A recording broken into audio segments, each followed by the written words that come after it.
अस्सलाम वालेकुम। Sports world में आपको वेलकम कहेंगे। मैं हूं हिफ्ज़ा इम्तियाज। आज के टॉपिक्स पर सबसे पहले नजर डालते हैं। नेशनल गेम्स में कांटे के मुकाबले जारी हैं। डिपार्टमेंट्स के साथ साथ सूबे भी मेडल्स ले रहे हैं। गुजरावाला के रेसलर इनाम भट्ट ने 18वीं बार चैंपियन बनकर रिकॉर्ड कायम कर दिया है, जबकि कराटे के सादी अब्बास ने गोल्ड लेकर नौजवानों के लिए मैदान खाली करने का ऐलान कर दिया है। पाकिस्तानी क्रिकेटर लीग्स में मसरूफ हैं या होने वाले हैं, लेकिन कौमी टीम में तब्दीलियों पर गुफ्तगू जारी है। क्या श्रीलंका के खिलाफ इरफान नियाजी, मुआज सदाकत या किसी भी नए चेहरे को मौका दिया जा सकता है? इस हवाले से भी अपने एक्सपर्ट से जानेंगे। इसके साथ साथ पीसीबी ने 9 खिलाड़ियों को बांग्लादेश के लिए एनओसी जारी कर दिए हैं। पाकिस्तानी हॉकी टीम ने वर्ल्ड चैंपियन हॉलैंड के खिलाफ गोल से आगाज किया, लेकिन मैच 5-2 से हार गई है। ऑस्ट्रेलिया ने तीसरे एशेज टेस्ट के लिए प्लेइंग 11 का भी ऐलान कर दिया है और जनूबी अफ्रीका एक बार फिर चौंक कर गई। टेस्ट और वनडे सीरीज के बाद भारत के खिलाफ T20 में मुकाबला तक न कर सकी। वज़ीर आला पंजाब स्पेशल गेम्स का लाहौर में आगाज हो गया है और मुकाबले 3 दिन तक जारी रहेंगे। इन टॉपिक्स को डिस्कस करते हैं। मेरे साथ स्टूडियो में मौजूद है जाहिद मकसूद साहब, मोहम्मद यूसुफ अंजुम और हमारा साथ दे रहे हैं सलीम खालिक साहब भी, और आज हमें प्रोग्राम में ज्वाइन करेंगे जुबैर नज़ीर खान भी। आप तीनों को वेलकम कहूँगी। जुबैर को भी वेलकम कहते हैं अपने प्रोग्राम में, और आगाज़ करते हैं जुबैर से क्योंकि वो इन इवेंट्स को कवर कर रहे हैं। तो जो मुकाबले हो रहे हैं किस तरह के हो रहे हैं? यकीनन भरपूर मुकाबले हैं। जुबैर बताइएगा, कौन से सूबे या डिपार्टमेंट्स बहुत बेहतरीन परफॉर्म कर रहे हैं? देखिए, कराची में जो 35वें नेशनल गेम्स हो रहे हैं, 18 साल के बाद सिंध को मेज़बानी का मौका मिला है। बड़े जोरों शोर के साथ मुकाबलों का सिलसिला जारी है।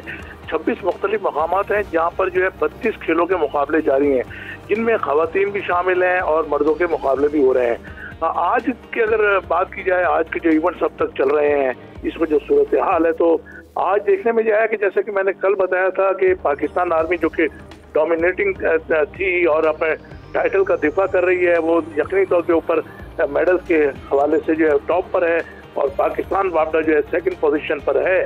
लेकिन आज जो देखने में आया कि सूबों की टीमों ने जो है मुख्तलिफ खेलों में शानदार कारकर्दगी का मुजाहरा किया। खासतौर पर सूबों से ताल्लुक़ रखने वाली खवातीन ने जो मुख्तलिफ इवेंट्स के अंदर जो है अपनी जो कारकर्दगी से जाहिर किया कि उनकी सलाहियतें किसी से भी कम नहीं है, और वो अगर उनको मौके मिले और वसाइल दस्तियाब हों तो वो पाकिस्तान का नाम बुलंद कर सकती है। मैं आपको बताऊं कि आज KMC स्पोर्ट्स कॉम्प्लेक्स में स्विमिंग की जो है खवातीन के मुकाबले हुए थे। पाकिस्तान आर्मी की जहारा नबी जो है, उन्होंने 4 गोल्ड मेडल हासिल कर लिए थे, लेकिन उसके साथ साथ जो है सिंध की हरीम मलिक जो है, उन्होंने आज दूसरा गोल्ड मेडल हासिल किया, जो कि बड़ी अच्छी अचीवमेंट थी। इसी तरह से सिंध की जो स्विमर्स हैं, उन्होंने बेहतरीन कारकर्दगी का मुजाहरा किया। खासतौर पर अगर मैं बात करूं आलिया इमरान की और महर मकबूल की, तो उन्होंने शानदार अपनी तैराकी का मुजाहरा किया। इसी तरह से पंजाब की रायना और शाहजाना शाहिद, उन्होंने भी जो बेहतरीन तैराकी का मुजाहरा करते हुए मेडल्स पर कब्जे किए। तो डिपार्टमेंट्स का आपको पता है कि उनकी सलाहियतें बहुत ज़्यादा होती हैं, लेकिन उसके साथ साथ जो अगर सूबे अच्छी परफॉर्म करें तो ये बड़ी खुश आइन बात होती है। और पंजाब की अगर मैं बात करूं तो पंजाब इस वक्त खवातीन की स्विमिंग में जो है 3 सिल्वर और 3 ब्रॉन्ज के साथ जो है अच्छी कारकर्दगी दिखा रहा है। इसी तरह से आज हमने देखा कि KMC स्पोर्ट्स कॉम्प्लेक्स के जो फुटबॉल ग्राउंड पर सॉफ्टबॉल का टूर्नामेंट था, जहाँ पर आर्मी ने तो टाइटल जीत लिया वापडा को हरा के, लेकिन बलूचिस्तान ने जो 4थी पोजीशन हासिल करके अपनी सलाहियतों का मुजाहरा किया। इसी तरह से आज एक बड़ी अच्छी चीज नजर आई खवातीन के अगर हवाले से हम बात करें तो फायका रियाज, जो कि पेरिस ओलंपिक्स में पाकिस्तान की नुमाइंदगी कर चुकी हैं, और वापडा की तरफ से आज उन्होंने जो है बेहतरीन खेल का मुजाहरा करते हुए जो है लॉन्ग जंप में भी जो है गोल्ड मेडल हासिल कर लिया। आपको पता है कि वो 100 मीटर की तेज तरीन एथलीट गुज़िश्ता रोज ही बन चुकी थी, जबकि इससे पहले जो है उन्होंने 200 मीटर का इवेंट भी अपने नाम किया था। इस तरह से फायका रियाज जो है खातून होने के नाते जो है बेहतरीन सलाहियतों का मुजाहरा कर रही है, और 3 मेडल उन्होंने अपने नाम कर लिए। अगर हम सूबों की बात करें तो सूबे जो है टेनिस में भी किसी से कम नहीं रहे। और जुबैर आप हमारे साथ ही रहिएगा। जुबैर हमारे साथ ही रहेगा। यूसुफ आपकी जानिब आना चाहूँगी। अगर हम गुजरावाला के रेसलर इनाम भट्ट की बात करें, उन्होंने 18वीं बार ये चैंपियन बनकर अपनी महारत दिखाई है, लेकिन क्या कहेंगी कि इनकी महारत है या फिर रेसलिंग का जो डोमेस्टिक मयार है वो बेहतर नज़र नहीं आ रहा, तभी वो 18वीं बार भी और हमें कोई टैलेंट भी नज़र नहीं आ रहा? देखें, इनामबद का शुमार जो है एक पढ़े लिखे रेसलर्स में होता है। अमूमन रेसलर्स के बारे में कहा जाता है कि वो इतने ज़्यादा पढ़े लिखे नहीं होते, लेकिन इनामबद का ये खूबी है कि उन्होंने पढ़ाई को अपने साथ जारी रखा और इंटरनेशनल मुकाबलों में और डोमेस्टिक मुकाबलों में अपनी बर्तरी साबित की है। अगर आप ये कहें कि इनका मुवाजना किया जाए दूसरे रेसलर के साथ, मेरे ख्याल में सबसे बेस्ट अभी तक, क्योंकि इनामबद ही इनके मुकाबले में अभी तक कोई ऐसा रेसलर पाकिस्तान रेसलिंग फेडरेशन है या दूसरी सतह पर तैयार नहीं हुआ। और ये बड़ी लम्हा फ़िक्रिया भी हमारे लिए कि रेसलिंग जो एक ऊपर एक मैयार होना चाहिए था। इनामबद क्योंकि अब मुसलसल जीतते जा रहे हैं और उन्होंने अब मेरे ख्याल में रिटायरमेंट का ऐलान भी किया कि अब वो यंगस्टर के लिए मौके देंगे। तो क्योंकि रेसलिंग की सतह पर ये जो हमारे जो चीज़ें होनी चाहिए उस थोड़ा फुकदान उसका रहा है, और क्योंकि रेसलिंग का खेल सिर्फ मखसूस हो गया है मुजरावाला के पहलवानों तक, तो मेरे ख्याल में अब थोड़ा उसमें थोड़ा तब्दीली लाने की ज़रूरत है, ज़्यादा कंपटीशन करवाने की ज़रूरत है। रेसलिंग फेडरेशन के सदर अब तो जो अर्शद सितार साहब हैं, जबकि अब सेक्रेटरी की जो जिम्मेदारी है ये भी इनामबद ही दे रहे हैं। तो अब ये इनामबद पर जिम्मेदारी आयद होती है कि बतौर सेक्रेटरी रेसलिंग फेडरेशन वो नए खिलाड़ी पर तवज्जो दें, उनको अपनी जो तजर्बा उनके साथ शेयर करें और पाकिस्तान के लिए नए रेसलर तैयार करें, क्योंकि इनामबद का दौर अब ख़त्म होने वाला है। 20 साल उनको हो गए रेसलिंग करते हुए। अब यकीनी तौर पर अगली जो नेशनल गेम्स होगी, इनामबद से मेरी अभी बात हुई, उन्होंने कहा कि मैंने अपनी जो डोमेस्टिक की सतह पर तो अपनी रिटायरमेंट का उसका मैं प्लान कर रहा हूँ, बाकायदा तौर पर मैंने उसका ऐलान नहीं किया। आइंदा आकर मैं लाहौर में आकर शायद वो ऐलान करूँगा, लेकिन इंटरनेशनल सतह पर मुकाबले के लिए बाकायदा तौर पर वो रिटायरमेंट ले चुके हैं। और सादी अब्बास का भी आपने जिक्र किया, सादी अब्बास का तल्लुक चूँकि कराची से, उनका ये कहना कि अपनी होम जगह पर मैं चाहता था कि मेडल जीतूँ, उसके बाद अपनी रिटायरमेंट का ऐलान करूँ। तो सादी अब्बास और इनामबद दोनों ऐसे खिलाड़ी जिन्होंने हमेशा पाकिस्तान के लिए अच्छी परफॉर्मेंस दी है और रोल मॉडल बने दूसरे एथलीट्स के लिए भी। तो मेरे ख्याल यकीनन ये भी एक बड़ी बात है कि उन्होंने गोल्ड हासिल करने के बाद उन्होंने रिटायरमेंट का ऐलान किया है। बिल्कुल, इतनी तौर पर हर एथलीट की ख्वाहिश होती है कि वो अच्छे नोट पर अपने रिटायरमेंट का ऐलान करे। तो मेरे ख्याल में आखिरी मुकाबले में गोल्ड मेडल जीतना, नेशनल गेम में गोल्ड मेडल जीतना, क्या लगता है ये जगह फिल कर सकेंगे? देखें, नौजवानों में टैलेंट तो है, लेकिन अगर ये कहा जाए कि हमें 1 या 2 सालों में इनामबद जैसा रेसलर मिल जाएगा, सादी बहा जैसा कराटे वाला मास्टर मिल जाएगा, तो मेरे ख्याल में ज़रा थोड़ा मुश्किल है। हमें नौजवानों पर काम करने की ज़रूरत होगी। हमारे यहाँ जो कितने ज़्यादा कंपटीशन नहीं होते और बैरून मुल्क भी ज़्यादा इनको मौके नहीं मिलते, तो इसलिए जितने ज़्यादा कंपटीशन हम करवाएंगे, इनके लिए ख़ुसूसी तौर पर ट्रेनिंग करवाएंगे। हमारे यहाँ कोचिंग का भी फुकदान है, कोचेज़ हमें जब तक बाहर से कोचेज़ नहीं आएंगे तो हमारे अच्छे रेसलर तैयार नहीं कर पाएंगे। अब चूँकि हुकूमत के मामला चीन के साथ मेरे ज़्यादा उनके रवाबत अच्छे हो गए, चाइना के साथ, तो मेरे ख्याल में जहाँ दीगर शोबे हैं वहाँ पर हुकूमत पाकिस्तान को चाइना के साथ एक MOU स्पोर्ट्स के हवाले से भी करना चाहिए कि हमारे एथलीट से वहाँ जाएँ। बिल्कुल ज़रूरत है मज़ीद ऐसे इक़दाम करने की। ज़ुबैर, आप हमारे साथ मौजूद हैं, तो बताइएगा डिपार्टमेंटल खिलाड़ियों के साथ साथ यूथ प्लेयर्स जो हैं वो कितने कम्पिटिटिव दिखाई दे रहे हैं? देखिए, जैसा मैं जिक्र कर रहा था कि सूबों के खिलाड़ी खासतौर पे ख़वातीन आज बड़ा डोमिनेट करती रही हैं और सूबों के हवाले से उन्होंने ये साबित किया कि उनके अंदर सलाहियतों की कमी नहीं है।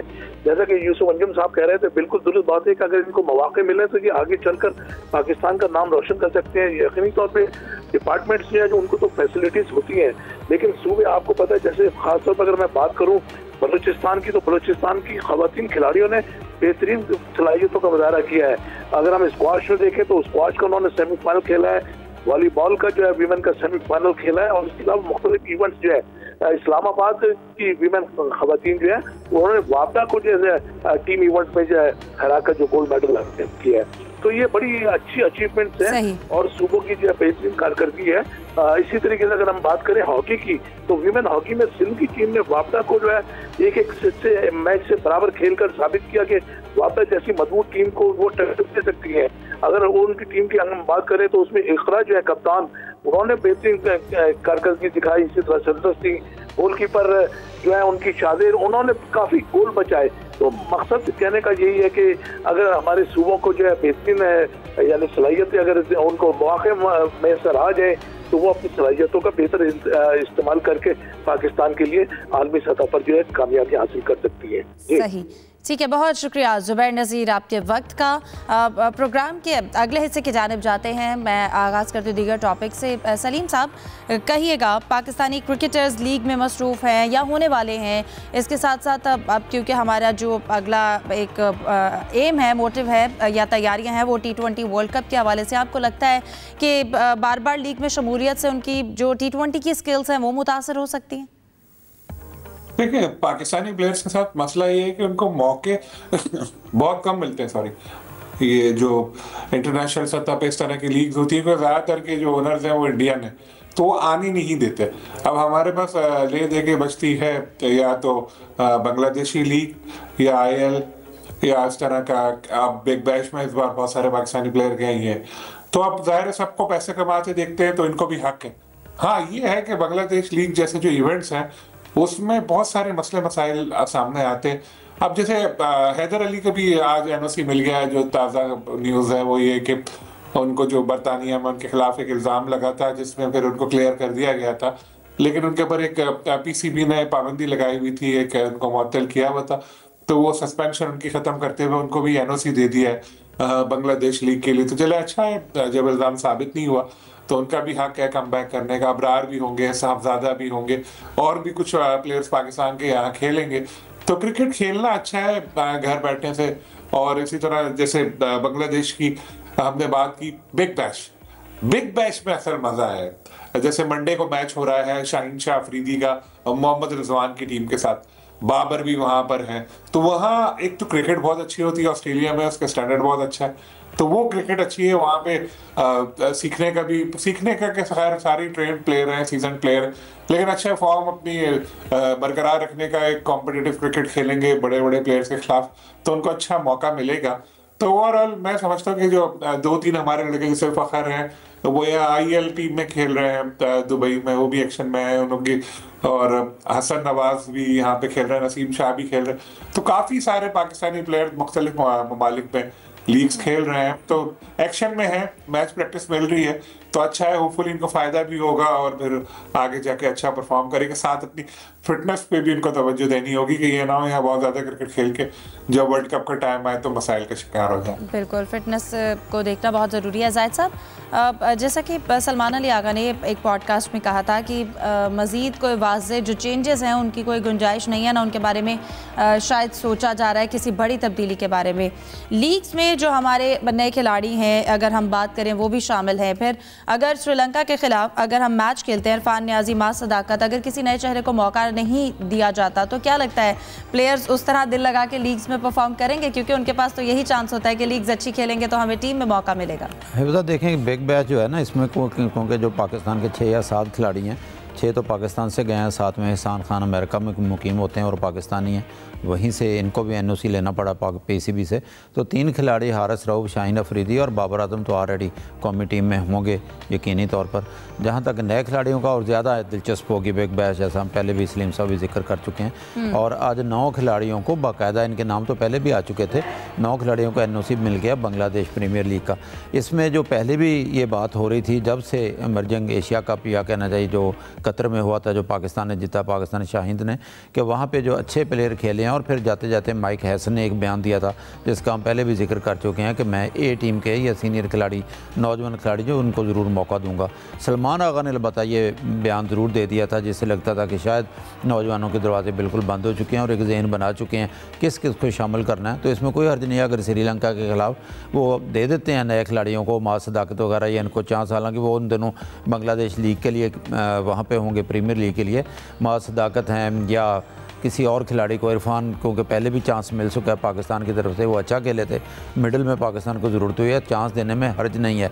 लेकिन दूसरा पहलू ये भी है कि जितने खिलाड़ी इनके जहन में हैं 16 या 17, उनको भी चांस कम मिलते हैं, तो वही उस कंडीशन से हम मांग हो जाएं तो ज़्यादा बेहतर है। लेकिन एक मिली जुली राय पाई जाती है और 2-3 खिलाड़ी, अगर नए खिलाड़ियों को भी चांस मिल जाए, क्योंकि आखिरी सीरीज़ फिर ऑस्ट्रेलिया के साथ है जो उन्होंने पाकिस्तान में खेलनी है, उस वक्त तक तो स्क्वाड यकीनी तौर पर हतमी तौर पर फाइनल हो चुका होगा, 16 रुकनी, उसमें चांस नहीं मिलेगा। श्रीलंका के खिलाफ अलबत्ता चांस देने में कोई हर्ज नहीं है, चांस दिया जा सकता है। बिल्कुल। यूसुफ, क्या समझते हैं कि सिलेक्शन कमेटी के पास नए खिलाड़ियों के लिए कोई भी रोड मैप है, वो क्या है, किस तरह से चांस दिया जा सकता है? देखें हिफ्ज़ा, पहले तो ये सवाल पैदा होता है कि ये सीज़न रखी क्यों गई है।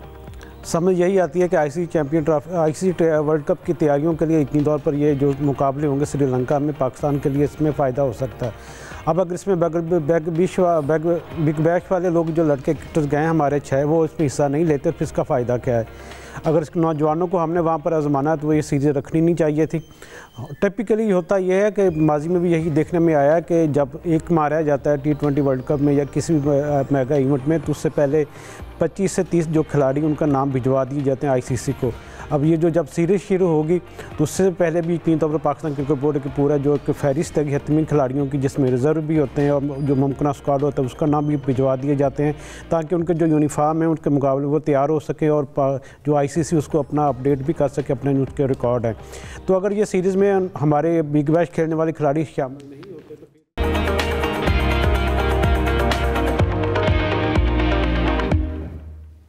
Welcome back. सलीम साहब, आपकी जानिब आना चाहूँगी। एशेज सीरीज़ का अगर हम जिक्र करते हैं तो ऑस्ट्रेलिया ने प्लेइंग 11 का ऐलान कर दिया है। अब प्लेइंग 11 को इंग्लैंड के अगेंस्ट कैसा देख रहे हैं आप? देखिए, इंग्लैंड की टीम तो इस वक्त जो 2 मैच हारी है उसके बाद बिल्कुल ही प्रेशर का शिकार है बहुत ज़्यादा, और उनके लिए अब कमबैक करना बहुत मुश्किल लग रहा है। और अब तो ऑस्ट्रेलिया के कैप्टन भी फिट होकर वापस आ चुके हैं, तो टीम उनकी वैसे ही तगड़ी थी, अब और तगड़ी होगी। लेकिन 1-2 प्लेयर इंजर्ड हुए, उसकी वजह से थोड़ा मुश्किल भी होगी उनको। बहरहाल साइकोलॉजिकली जितना इंग्लैंड की टीम इस वक्त दबाव के शिकार नज़र आती है, और ना उनके बैट्समैन चल रहे हैं, ना उनके बॉलर ऐसा परफॉर्म कर पा रहे हैं तसलसल के साथ, तो ये तो लग रहा है कि अब बकिया 3 मैचों में भी उनके लिए कमबैक करना बहुत मुश्किल है। एक आध दिन कभी मैच में ऐसा रहा दोनों कि जब लग रहा था ये बेहतर खेलेंगे, लेकिन फिर एकदम उनकी परफॉर्मेंस का मेयार बहुत नीचे आ गया। इसीलिए बहुत ज़्यादा क्रिटिसिज्म भी उनके ऊपर हो रहा है, चाहे वो जेफरी बॉयकॉट हो या दूसरे लोग हो, बहुत ज़्यादा तनकीद भी कर रहे हैं। और इस वक्त ऐसे ही लग रहा है कि ऑस्ट्रेलिया की टीम जो अगला मैच है उसमें भी ज़बरदस्त परफॉर्म करेगी। सही। जाहिद साहब, आप क्या समझते हैं कि इंग्लैंड की कमज़ोरियां अब ऑस्ट्रेलिया शायद अच्छे से समझता है? पिछले 2 मैचेस को भी देखा, उनकी ये प्लेइंग 11 क्या लगता है कि कितने बेहतर अंदाज में इंग्लैंड की कमज़ोरियों को एक्सप्लॉइट कर सकते हैं? देखें, इंग्लैंड पे जो इसको इस वक्त तक जो है शदीद तनकीद जारी है उनके सबक क्रिकेटर्स की तरफ से, उसमें ज़्यादातर उनका टारगेट जो है ब्रेंडन मैकॉलम है, बेन स्टोक्स हैं, कि वो समझते हैं कि मॉडर्न डे क्रिकेट जो है ना सिर्फ वही चीज़ है। और जेफरी बॉयकॉट जो है उन्होंने तो ये भी कहा कि किसी की बात सुनने के लिए तैयार नहीं है और शदीद तनकीद की ज़द में है, शदीद प्रेशर में है।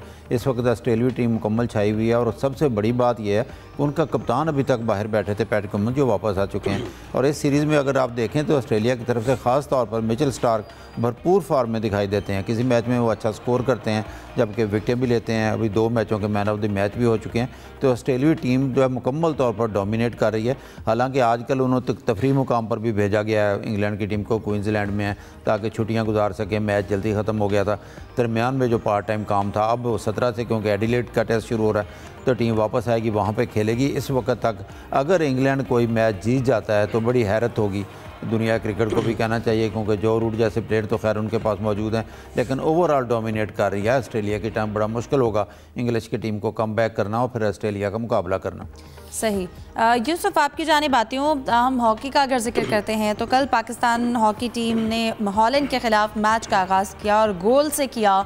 ये पहले तो पाकिस्तानी टीम के लिए कितनी आप समझते हैं हौसला अफजा बात है? देखें, हिफ्ज़ा प्रो लीग में अभी तक 2 मैच खेले गए हैं। एक बेल्जियम ने जर्मनी को 4-1 से हराया, जहाँ आज पाकिस्तान का मुकाबला था हॉलैंड के साथ। सुबह सवेरे ये मैच हुआ और इसमें खुशी की बात यह कि पाकिस्तान इब्तिदा में अच्छी परफॉर्मेंस का मुजाहरा किया। पहले हाफ में 9वें मिनट में हनान शाहिद ने गोल किया, लेकिन आखिरी लम्हात में जो 15वें मिनट में उनकी जो मुखालिफ टीम थी हॉलैंड की, उन्होंने गोल बराबर किया। और उसके बाद एक बाद दीका फिर एक और उन्होंने गोल करके 2-1 से मुकाबला किया पहले हाफ में। उसके बाद जब दूसरा क्वार्टर शुरू हुआ तो 18वें मिनट में सुफियान खान ने पाकिस्तान के लिए गोल करके मुकाबला बराबर किया। उसके बाद फिर 3 गोल हॉलैंड की टीम ने किया। उस तरह पाकिस्तान की टीम अपनी खामियों की वजह से ये मैच हार गई।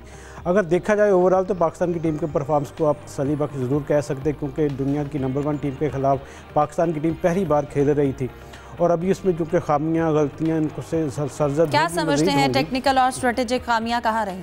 देखें, पाकिस्तान का सबसे बड़ा जो मसला है वो डिफेंस है, और उसमें डिफेंस में ख़ास तौर पर गोल कीपिंग का शोबा ऐसा है कि जिसका 50% दारोमदार पाकिस्तान की टीम की परफॉर्मेंस पर होता है। अगर गोल कीपर अच्छा खेल जाए तो फिर पाकिस्तान की जो फॉरवर्ड लाइन है वो भी बेहतरीन खेल पेश करती है और अटैकिंग मूड में नज़र आती है। लेकिन अगर गोल कीपर को पीछे से गोल खाना शुरू कर दे फिर पाकिस्तान के पास कोई ऑप्शन नहीं बचता कि वो क्या सूरत करे। दूसरा, कुछ फिटनेस के भी इशूज़ हैं पाकिस्तान खिलाड़ियों के, क्योंकि जो यूरोपियन टीमों की फिटनेस है हमसे कई दर्जे बेहतर है। अब चूँकि पाकिस्तान की टीम ने 15 मैचेस और खेलने प्रो लीग में, तो मेरे ख्याल में जो उसमें खामियों होगी उसको दूर करने का मौका मिलेगा। मैच देखा इसको, बल्कि पाकिस्तानी वक्त के मुताबिक शायद ये रात 3 बजे मैच हुआ और आपने इसको देखा भी। ओवरऑल पाकिस्तानी टीम की बॉडी लैंग्वेज कैसी नजर आई? देखें, आज ये सुबह मैच हुआ था शहरी के वक्त, तो सुबह उठ के मैच देखना यकीनी तौर पर एक मुश्किल काम था, लेकिन इसके बावजूद चूँकि कौमी खेल से मोहब्बत है हम सबको, तो हमने मैच भी देखा। पाकिस्तान टीम यकीनी तौर पर टैलेंटेड है, इसमें सलाहियत है, लेकिन मौके उनको ज़्यादा नहीं मिलते बैरून मुल्क खेलने, खासतौर पर टॉप जो टीम है उनके खिलाफ, क्योंकि पाकिस्तान की जो रैंकिंग है वो 14वें नंबर पर, और 8 साल बाद पहली बार पाकिस्तान की टीम को प्रो लीग में खेलने का मौका मिला है, तो जिससे आप देख सकते हैं कि पाकिस्तान की टीम हमेशा जो लोअर रैंक की टीम उनके खिलाफ खेलती रही है। अब क्योंकि बड़ी टीमें पाकिस्तान के मध्य मुकाबल होंगी, ऑस्ट्रेलिया, जर्मनी, स्पेन, इनके साथ हमारे पाकिस्तान आगे जाके मैचेस होंगे, इंग्लैंड के साथ मैचेस हैं, इंडिया के साथ मैचेस हैं, तो पूरा एक सर्कल है प्रो लीग का जिसमें 16 मैचेस खेले जाने हैं। एक मैच पाकिस्तान ने खेली है और 15 मैचों में पाकिस्तान के पास अच्छा खासा एक मौका होगा, तजर्बा उनको हासिल होगा, जो उनकी खामियाँ खसूसन डिफेंस की और फॉरवर्ड डालने की जो मिसिंग की शरह है उसको कम करने का मौका मिलेगा। इसके बाद फिर पाकिस्तान को वर्ल्ड कप क्वालिफाइंग राउंड खेलना फेब में मिस्र में, और वो भी पाकिस्तान के लिए यकीन तौर पर फ़ायदेमंद साबित होगा कि पाकिस्तान की टीम इस तजर्बे की वजह से वर्ल्ड कप में क्वालिफाई कर सके। सही। सलीम साहब, आपके जानिब आऊँगी, कहिएगा जनूबी अफ्रीका और इंडिया का जो मैच खेला जा रहा था, उनकी जो सीरीज़ है, क्या समझेंगे? जनूबी अफ्रीका को चॉकर्स कहा जाता है और हमने कल वही देखा। टेस्ट में उन्होंने बड़ा अच्छा आगाज़ किया और अपनी एक बेहतरीन परफॉर्मेंस दी। वनडे भी वो सीरीज़ हार गए और उसके बाद अब T20 की बारी आई है और कल के मैच में वो बुरी तरह फ्लॉप हुए। क्या लगता है, क्या मसाइल रहे उनके साथ? कल के मैच में तो उनकी परफॉर्मेंस वाकई बहुत ही अजीब रही। 74 रन पे 74 पे ऑल आउट, 74 रन पे ऑल आउट हो जाना बहुत ही मतलब समझ से बाहर, क्योंकि पहले तो चलो ये लोग कह सकते थे कि इंडिया में खेलने का काम मौका मिलता है पिचेस पे, इंडिया की तो आइडिया नहीं है। अब तो IPL खेलते हैं, सारा 2-2 महीने यहाँ पे रहते हैं, तो कोई जवाब ही नहीं था। जिस तरह उनकी बैटिंग नाकाम रही। इंडिया के पांड्या की बड़ी अच्छी परफॉर्मेंस रही, 50 भी बनाई, 1 विकेट भी ली, बाकी स्पिनर्स ने भी आउट किए, पेसर्स ने भी 2-2 विकेटें ज़्यादातर ने ली। तो देखा होगा एक टीम वर्क इंडिया का नजर आया। वीक लिंक जो है वो शुभमन गिल नजर आ रहे हैं, उनकी जो परफॉर्मेंस है काफ़ी अरसे से ख़राब चल रही है और उनको एज अ ओपनर खिलाने पे अब इंडिया में भी आवाज़ें उठना शुरू हो चुकी हैं। तो साउथ अफ्रीका ने अब तक जो उनसे तवक्को थी कि बहुत अच्छा खेलेंगे, जैसे टेस्ट मैच जीते थे, वाइट बॉल में आके तो बिल्कुल ही उनसे खेला ही नहीं जा रहा। तो एक जो शायकीन बैठे थे इस उम्मीद को लिए कि बहुत तगड़ी सीरीज देखने को मिलेगी दो मजबूत टीमों के दरमियान, तो अब तक तो उनको मायूसी ही हुई है और जाहिर साउथ अफ्रीका को खुद मायूसी हुई होगी अपने खेल पे कि वो क्या कर रहे हैं। कोई भी पिच हो, कहीं भी आप खेल रहे हैं, 74 रन पर आउट होना तो अनएक्सेप्टेबल है। सही। जायद साहब, आपकी जानिब आना चाहूँगी, आपको क्या लगता है कि किस तरह से जो इंडियन टीम है उन्होंने साउथ अफ्रीका के वीक लिंक्स को देखते हुए एक अच्छी स्ट्रैटेजी के साथ उन्होंने कल का ये मैच खेला? देखें, ये दोनों टीमें हैं 2024 के T20 वर्ल्ड कप की फाइनलिस्ट टीमें हैं और आपको याद होगा एक मौके पे साउथ अफ्रीका फाइनल जीत भी सकता था। और ये जो रात मैच हुआ, कटक में मैच खेला गया, इसमें भी इब्तदाई तौर पर उन्होंने बहुत अच्छी बॉलिंग की है और बाद में आकर अक्षर पटेल ने कोई स्कोर बनाया, फिर पांड्या हमेशा की तरह टीम को बचा कर ले गए। उन्होंने 50 भी खेली, नॉट आउट भी रहे, 1 विकेट भी हासिल की, मैन ऑफ द मैच भी रहे। एक डिफरेंट मूड में दिखाई देती है इंडिया की टीम जब T20 खेलती है। ख़ास तौर पर आपको याद होगा जब टेस्ट मैच दोनों हार गए थे तो शदीद तनकीद की गई इंडिया पे। तीनों वनडे मैच भी अच्छे हुए हैं, गो आखिरी मैच हारी, सीरीज़ हार गई साउथ अफ्रीका, लेकिन इस तरह का तवक्को नहीं थी। आपको याद होगा जब अभी गुज़श्ता बरस गालबन या इसी साल के शुरू में टूर किया था साउथ अफ्रीका ने इंग्लैंड का, तो एक मैच में 100 भी नहीं बना पाई, अगले मैच में वनडे में 400 रन बना दिए। तो साउथ अफ्रीका की टीम भी बाज़ औक़ात जो है अचानक चौक कर जाती है और ये इनकी जो है एक खामी है जो इनको शिकस्त का जो है ना इनको सामना करना पड़ता है। लेकिन ज़ाहिर है आप आगे 4 मैचेज़ हैं, 5 मैचों की सीरीज़ है और फिर T20 वर्ल्ड कप भी तैयारी भी है। एक नाम को अगर देखा जाए तो साउथ अफ्रीका का नाम बड़ा नाम दिखाई देता है, लेकिन बड़ी जैल होकर खेलती है। रैंकिंग में भी नंबर 1 है इंडिया की टीम T20 में, और गालबन साउथ अफ्रीका 5वें नंबर पर है। तो इनको इस हद तक नहीं उम्मीद थी कि 14 ओवर्स भी एक टीम नहीं खेल सकेगी। फिर इंडिया की आपको ख़ास बात पता है कि 20 मुसलसल टॉस हारे उनके डिफरेंट कैप्टन ने और 21वां टॉस जीता, एक टॉस जीता और कल फिर टॉस हार गए। इंडिया की टीम टॉस भी हारती है लेकिन उसका प्रेशर नहीं लेती। मेरा ख्याल है इस वक्त एक बेस्ट टीम है जो कम अज़ कम जो है T20 की हद तक जो है वो बहुत कम प्रेशर लेते हैं। पाकिस्तान के साथ जो मैचेस हुए थे वो भी आप देख लें कि पाकिस्तान जीत के करीब जाकर हारता है, यानी कि हमारे प्लेयर प्रेशर बर्दाश्त नहीं कर सकते। इंडिया की टीम इस सिलसिले में काफ़ी मजबूत दिखाई देती है कि प्रेशर ज़रूर बर्दाश्त करती है टीम। सलीम साहब, क्या लगता है साउथ अफ्रीका की ये परफॉर्मेंस T20 वर्ल्ड कप जो आगे आ रहा है उसके ऊपर कितना असर डालेगी? मेरा ख्याल है कि साउथ अफ्रीका की जो टीम है वो अपनी गलतियों को देख रही होगी और खामियों को देख रही होगी। जब मैच जो वर्ल्ड कप होगा तो यही टीम एक मुख्तलिफ रूप में नजर आएगी और अच्छा परफॉर्म करेगी, क्योंकि ज़ाहिर है वहाँ सारे मैच इंडिया से तो होने नहीं है, डिफरेंट टीमें हैं, डिफरेंट मैचेस होंगे सबके खिलाफ, तो वहाँ ऐसा होपफुली होगा नहीं, क्योंकि वर्ल्ड कप में सारी बड़ी टीमें अच्छा परफॉर्म करें तभी मजा आएगा। ऐसे अगर 74 रन पर आउट हो रहे हो तो क्या फायदा। लेकिन इंडिया जैसी पिचेस पे जहाँ पर बड़ा बड़ा स्कोर बनते हैं वहाँ पर इतने कम रन पर आउट हो गए वो खुद मायूस होंगे। लेकिन साउथ अफ्रीका का यही है, एक मैच में अगर ऐसा आउट हुए अगले मैच में फिर वो बहुत आगे भी चले जाते हैं, उनका कोई भरोसा नहीं है। तो उम्मीद ही ये की जानी चाहिए कि आगे जाके परफॉर्मेंस इनकी बेहतर होगी। यूसुफ, वज़ीर आला स्पेशल गेम्स का लाहौर में आगाज़ हो रहा है, इस हवाले से क्या बताएंगे? कौन कौन सी खुसूसी कैटेगरीज हैं जो मुतारिफ कराई जाएंगी और किस तरह के इंतजाम किए जा रहे हैं? देखें फ़िज़ा, आज उसकी इफ्तिताई तकरीब थी जिसमें स्पेशल खिलाड़ी, जो डिसेबल खिलाड़ी, व्हील चेयर खिलाड़ी, ये उनको मौका दिया गया था कि उनको एथलीट्स को अपनी सलाहियतों का मुजाहरा करें। इसमें मजमूई तौर पर 11 इवेंट्स हैं जिनमें ये खिलाड़ी अपनी सलाहियतों का मुजाहरा करेंगे। और आज इसकी ओपनिंग थी जिसमें वज़ीर आला पंजाब अपनी मसरूफियत की वजह से शायद नहीं आ सकी, उनकी जगह पर वज़ीर खेल और वज़ीर जो बैतुल माल है उनकी मेहमान खुसूसी बने।